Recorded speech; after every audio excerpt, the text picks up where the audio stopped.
तो म्हटले महाराज, काल्याचा प्रसाद सगळ्यांच्या नशिबात नाहीये.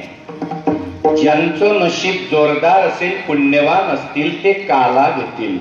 म्हटले महाराज, आम्ही तर पोटभर जेवण केलं, न पुरल्यात प्लास्टिकची पन्नी उचलली, भाजी भरून घरी आणली. तो प्रसाद नाहीये. काल्याचा प्रसाद निळा म्हणे क्षीराचा बुंद, लागता तो पावे परमानंद. या मटक्यामध्ये असलेला जो प्रसाद आहे तो महत्वाचा आहे. त्याच्यातला एक कण जरी मिळाला तर आपल्याला मोक्ष आहे, आपल्याला मुक्ती आहे. आता कोणाकोणाला मिळेल त्याच्यातला देव जाणे.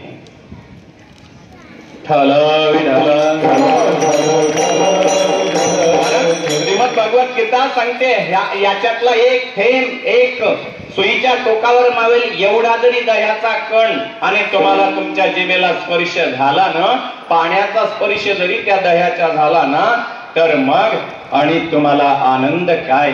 श्री भगवान वाच प्रसादे सर्व दुःखानां अनिराशोपजायते प्रसन्न चेतसो ह्याशो बुद्धी पर्यवतिष्ठते. तुमच्या चित्ताची प्रसन्नता आणि तुमच्या पापाची निवृत्ती आणि मोक्षाची प्राप्ती. विठ्ठल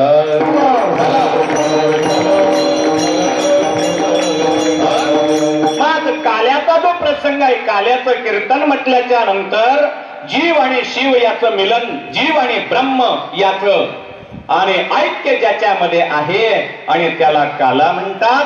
म्हणून असा प्रसंग देवाच्या आणि चरित्राचा ज्याच्यामध्ये आला आणि देवाचं दर्शन ज्या भक्ताला झालं, अशाच प्रकारची गवळण आणि सेवेसाठी म्हणून दाखवलेली आहे. आज जी एक गवळण आहे, गोपिका, जिची वृत्ती जी आहे ती अत्यंत पवित्र आहे. भक्ती करताना आपलं अंतःकरण अति पवित्र असलं पाहिजे. सगळे विकार जे आहे ते विकार आपल्या शरीरातनं, हृदयातनं दूर पडालेले पाहिजे. आणि तेव्हा मग भगवंताची कृपा होते. अशी एक गवळण त्या गोपीला योग असा आला की भगवान परमात्म्याचं दर्शन झालं आणि म्हणून तिची स्थिती महाराजांनी आज वर्णन केली. विठ्ठल